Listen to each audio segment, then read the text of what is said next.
Você que está procurando cursos de formação e capacitação na área da educação física e saúde e precisa de certificado de horas complementares, então eu te convido a conhecer a minha plataforma de cursos, a MP Science. Uma plataforma completa, com cursos de periodização na musculação, avaliação física, fisiologia do exercício, populações especiais, treinamento funcional e corrida de rua, nutrição aplicada ao esporte e ao exercício, medicina e fisioterapia esportiva, entre tantos outros materiais. Todos esses cursos estão incluídos no plano de assinatura e custam apenas R$ 29,90 por mês, sem taxa de matrícula, sem período de carência, sem taxa de cancelamento, sem nada disso. Você investe apenas R$ 29,90 por mês e você tem acesso a toda a plataforma. Então, se você quer se tornar uma referência no mercado de trabalho, clique agora em Saiba Mais e venha já para a MP Science.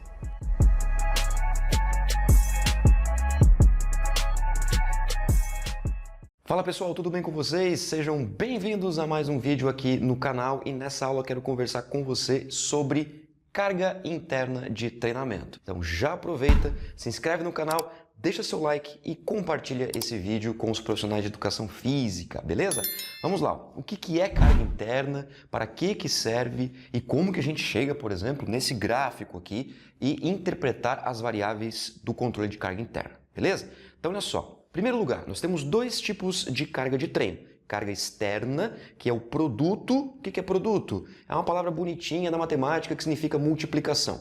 É o produto, é a multiplicação entre séries, repetições e também o peso do exercício. Eu vou deixar um card para você aqui que direciona para um vídeo sobre volume total de treinamento. Dá um confere lá que está bem legal, onde eu falo somente sobre a carga externa. Tudo bem? Já a carga interna nada mais é do que a percepção do aluno frente à prescrição do treinamento. É uma resposta individualizada. Para isso, nós utilizamos alguns parâmetros. Uma das formas é o controle de carga interna pela percepção subjetiva de esforço da sessão, o método PSES. Eu vou explicar para você nesse vídeo o que é, então fica até o final, beleza? Olha só, o controle de carga interna ele é feito por meio de duas variáveis. Volume e percepção subjetiva de esforço da sessão de treinamento. Bom, esse volume aqui ele pode ser feito de três formas. Número de séries, número de repetições e também o tempo sob tensão em minutos. Se você não tem muita experiência com o treinamento, a literatura dá um suporte muito forte para você para o número de séries. Então pode fazer pelo número de séries da sessão de treino. Ok? Número de séries da sessão de treinamento, multiplicado pela percepção subjetiva de esforço da sessão toda de treino. Eu sugiro você fazer pela escala de Omni, mas você pode fazer por uma outra escala, por exemplo, a CR10, que é a escala de Foster. Quando você pega o número de séries e multiplica pela percepção subjetiva de esforço, eu tenho a carga interna de treinamento. E essa carga interna, ela é em unidades arbitrárias. O que significa isso? Significa que não tem nenhuma unidade no Sistema Internacional de Unidades. E também porque eu estou fazendo uma multiplicação de dois valores distintos, de duas variáveis distintas. Volume, número de séries, e percepção subjetiva de esforço da sessão, pela escala de Omni. Bom, mas para ficar mais claro, ó, vai passar na tela agora para você a escala de percepção subjetiva de esforço Omni, que é o que eu sugiro para você. Olha só, essa escala que você está vendo na tela agora, ela vai de 0, extremamente fácil, até 10, extremamente difícil. E temos também algumas palavrinhas ou frases na escala. Por isso que quando você perguntar para o seu aluno a percepção subjetiva de esforço, é importante que primeiro seja a palavra ou a frase, depois o número. Mas quando que você vai fazer isso? 10 a 30 minutos depois da sessão de treino. Por que não antes de 10? Porque se você perguntar antes de 10 minutos, a tendência é que o aluno responda com base no último esforço realizado. Isso pode prejudicar a percepção total da sessão.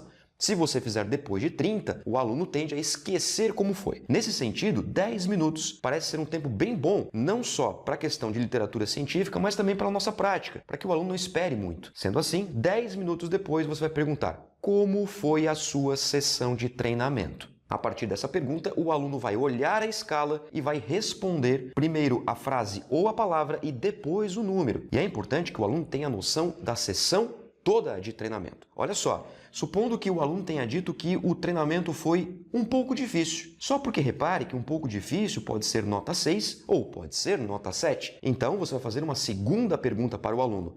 Um pouco difícil quanto? 6 ou 7? E o aluno vai dizer para você: olha, professor, professora, foi um pouco difícil 7. Fechou! Aí sim a percepção subjetiva do aluno, neste exemplo que eu estou te dando agora aqui na tela, é escala 7. Então volta aqui comigo aqui, ó. Volta aqui. Supondo então que tenha sido escala 7 e que a sessão de treinamento que o aluno realizou foram 20 séries. Obviamente, 20 vezes 7 vai dar 140 o quê? 140 unidades arbitrárias. Simplesmente 140. E você registra. É claro que existe toda uma métrica na semana de treino para a gente poder fazer os cálculos da carga de trabalho. Olha só que interessante. Suponha que você prescreveu uma semana de treinamento que vai até sábado. Tudo bem? Domingo tá fora aqui, ó. Domingo tá fora. Descartei domingo. Olha só. Segunda-feira, 15 séries, terça-feira 15 séries, quarta-feira 15, quinta 15, sexta 15, sábado 15. Ou seja, você planejou, periodizou 15 séries para todos os dias, tá? Só para você entender bem como é que funciona isso. 15 séries. Beleza. Na segunda,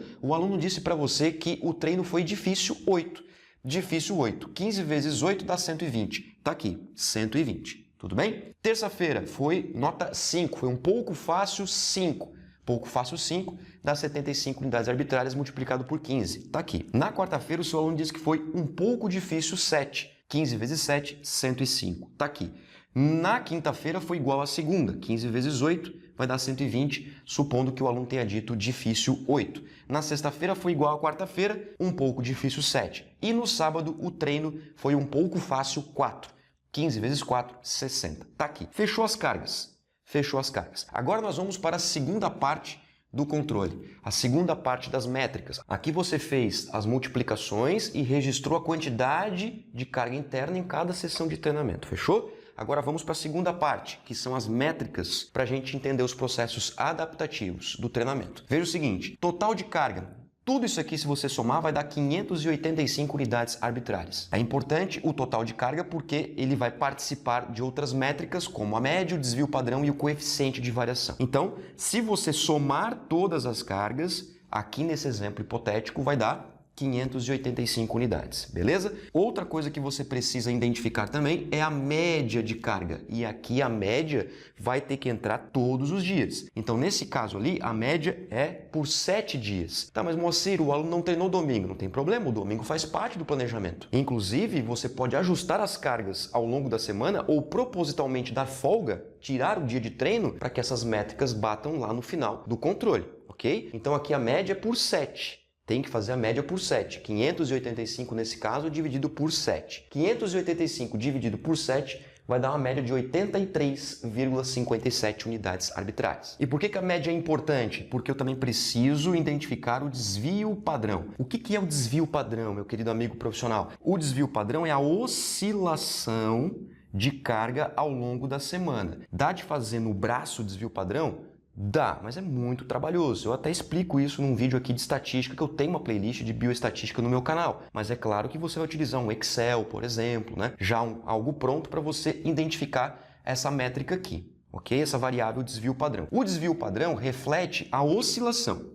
Ok? Reflete o quanto que as cargas se modificaram ao longo da semana. Quanto maior o desvio padrão, reflete que as cargas oscilaram mais ao longo da semana. Quanto menor o desvio padrão, as cargas elas foram mais homogêneas, foram mais próximas. A literatura sugere que haja oscilações de carga. Por que haja oscilação de carga? Porque nós vamos precisar encontrar também a monotonia. O que é a monotonia? É uma variável, uma métrica do controle de carga interna. A monotonia reflete o processo adaptativo da semana de treinamento. O que nós utilizamos como parâmetro, né? Como ponto de corte, digamos assim? O valor de 2 unidades arbitrárias. Então, nós esperamos como profissionais que a monotonia ela seja até 2 unidades arbitrárias. Isso não significa que eventualmente não vai dar mais do que 2. Pode acontecer que dê mais do que 2. Tudo bem, fique tranquilo, porque você tem os períodos regenerativos e assim por diante. Mas como que é encontrada a monotonia? A monotonia nada mais é do que uma divisão entre a média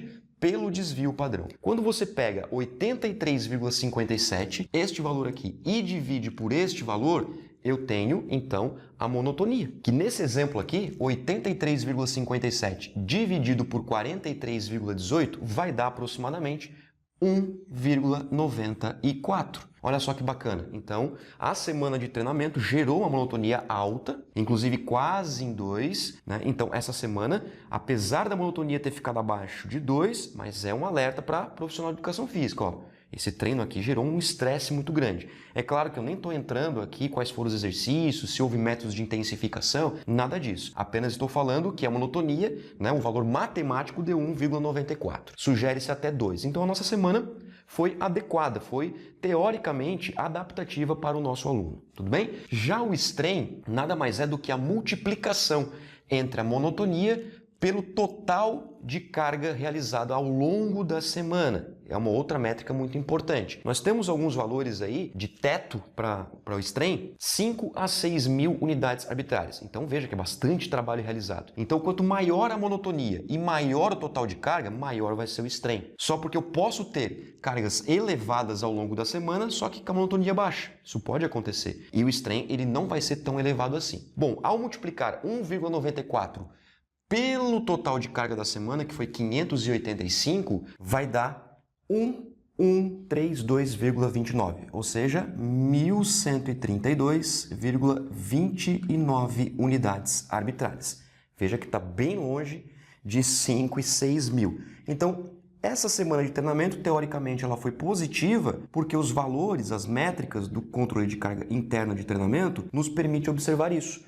Quando a monotonia for até 2, ok. O strain até 5, 6 mil, ok. Tudo bem que o strain é bem discutido, porque essa métrica para chegar em 5 mil teria que ter uma carga de treino praticamente aqui o triplo, para poder chegar perto de 5 mil. Ou a monotonia ser acima de 2 ou valores elevados. Por isso que é muito importante você oscilar as cargas de treino ao longo da semana. Por quê? Porque se você tem uma semana onde as cargas são mais altas, mas mesmo assim elas oscilam durante a semana, o que vai acontecer? Apesar desse valor ser alto, a monotonia vai ser baixa. Por que a monotonia vai ser baixa? Porque a monotonia nada mais é do que a média dividido pelo desvio padrão. Então, como o desvio padrão vai ser alto, o que significa que a monotonia vai ser baixa.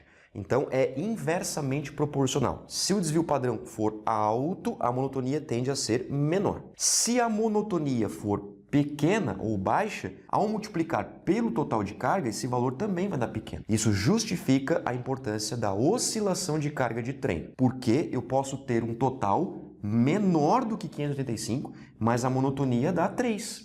Isso dá para fazer? Dá para acontecer isso? Claro que dá para acontecer isso. Basta que essas cargas não oscilem tanto. Concorda comigo que esse 585 ele poderia ser de outra forma? Se esse treino fosse menor, esse treino fosse maior. Então, se eu compensar e as cargas ficam mais próximas, o valor pode ficar igual aqui, mas a monotonia ela pode ser maior porque não teve tanta oscilação assim. Então, a importância do conhecimento matemático se faz necessário para trabalhar o controle de carga interna. Outra variável muito importante é o coeficiente de variação. O que é o coeficiente de variação? O coeficiente de variação significa você dividir o desvio padrão pela média e multiplicar por 100. Quando eu pego o desvio padrão e divido pela média, eu vou encontrar uma razão. Essa razão eu multiplico por 100 para encontrar em porcentagem. A literatura sugere que o coeficiente de variação esteja acima de 50%. Aqui, ó, deu 52. Então, as cargas variaram 52% ao longo da semana. Essas métricas são bem interessantes. Eu sugiro você fazer uso, no mínimo, do Microsoft Excel para poder identificar essas métricas aqui. Esse gráfico eu coloquei em cores diferentes justamente para mostrar que alguns dias ficaram acima da média e outros dias ficaram abaixo da média. Isso é apenas uma forma de mostrar o controle de carga. Isso não significa nada, não significa que esse treino aqui foi mais pesado ou esse treino aqui foi mais leve. Não, é só uma representação visual para você ver quantos treinos foram acima da média, ou seja, a média de 83,57, e quantos treinos foram abaixo da média. Isso para um controle mais refinado, mas isso não reflete necessariamente que a monotonia vai dar baixa ou que o strain vai dar baixo. Pode acontecer dos treinos serem todos acima da média, mas como você treinou 5 vezes por semana, vai acontecer que a média vai ficar baixa, porque tem que dividir por 7, mas não vai ter nenhum treino verdinho. Todos vão ficar acima da média, por causa que a divisão é por 7. Mas isso é importante você fazer o uso, né, de um software, como eu falei para você, para monitorar melhor isso aqui, tá certo? Se você gostou, deixa seu like, deixa seu comentário, coloca aqui embaixo o que você quer também que eu traga aqui como conteúdo científico para melhorar os seus atendimentos com os seus alunos, beleza? Muito obrigado pela sua atenção, um grande abraço. Tchau!